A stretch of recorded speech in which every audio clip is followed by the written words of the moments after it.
L'adaptabilité. Voilà un mot et un concept un peu difficile à expliquer à un jeune public. Pourtant, c'est une des qualités majeures d'un programme informatique. Ça sert à pouvoir fonctionner dans une grande variété de situations.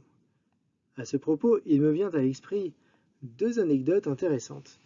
La première est connue et concerne les algorithmes d'intelligence artificielle qui sont entraînés à reconnaître souvent des objets sur une image.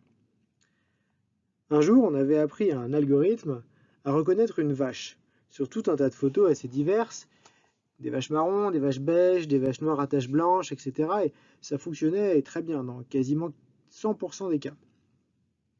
Et puis un matin, donc un des ingénieurs s'est amusé à détourer, à découper donc une photo de vache, voilà, et à la placer dans une rue, avec une ville derrière, à la place d'un champ, juste pour voir ce que ça donnait.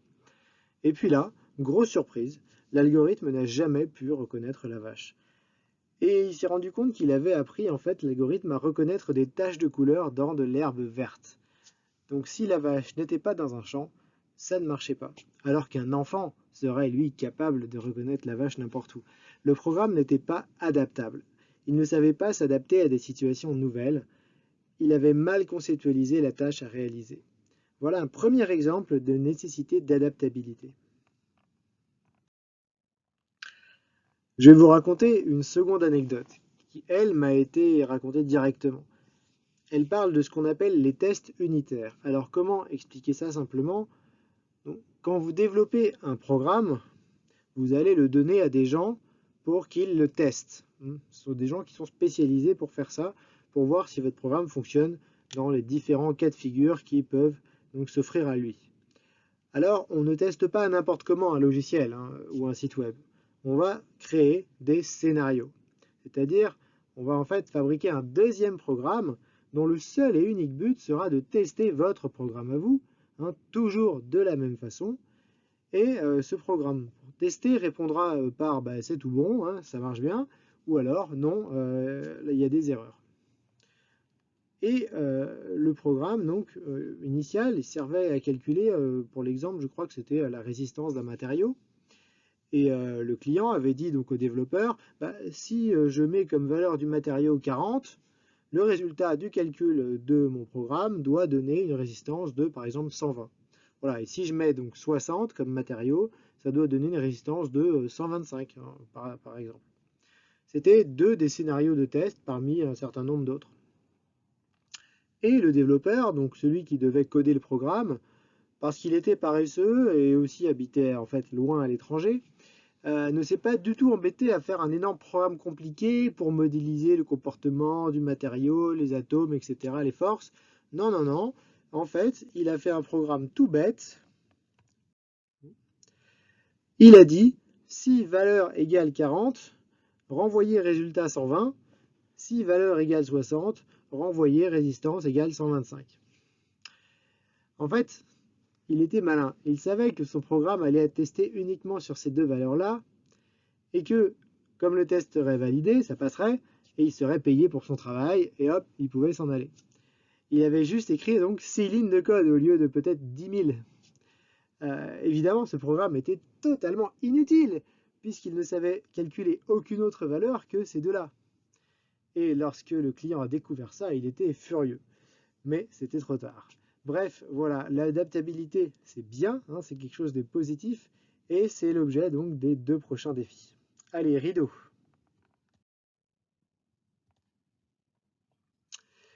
L'adaptabilité ou la mort. Cinquième défi des défis bleus. Ton programme doit permettre de résoudre chacun des deux parcours ci-dessous. Ça va, c'est clair? Un même programme pour deux situations différentes. C'est ça l'idée. Alors, première question, donc vous avez un parcours ici, un autre parcours indépendant ici. Donc, on va commencer par faire le jeu des 7 différences. En quoi ces deux programmes sont-ils différents? Eh bien, à gauche, nous avons 5,5. À droite, nous en avons 3. À la limite, ce n'est pas très gênant, puisque on voit ici qu'on a un nombre illimité de flèches. Le nombre de cases dans le couloir principal avant de tourner est de 5. Là, il est de 4. Et la longueur du petit couloir, hein, c'est pas la même. Là, elle est de 2 et là, elle est de 3. Vous voyez que les variabilités entre les situations ne sont pas si énormes. Maintenant, qu'est-ce qu'on a comme point commun? Parce que c'est important de voir aussi qu'est-ce qui ne changera pas, quelles vont être les constantes. Les points communs, c'est que le trésor, il est toujours au bout d'un couloir. Le couloir du trésor, lui, il se situe toujours dans un tournant, hein, quelque part au milieu du chemin vers la droite. Et dernier point commun, il n'y a pas d'autres chemins, hein, qui partent, qui pourraient, on va dire, vous égarer, qui partent pas d'autres chemins, qui partent dans d'autres directions. Voilà les données du problème, voilà le degré d'adaptabilité minimum qu'on doit satisfaire. À vous de jouer. Vous pouvez donc, toutes ces questions-là, vous pouvez justement les poser à vos participants, hein, pour les entraîner à se placer, on va dire, sur la bonne logique. La structure de notre programme, comme le nombre de cases à parcourir n'est pas le même, on est obligé d'utiliser une boucle tant que pas trésor, hein, bien sûr, n'est-ce pas?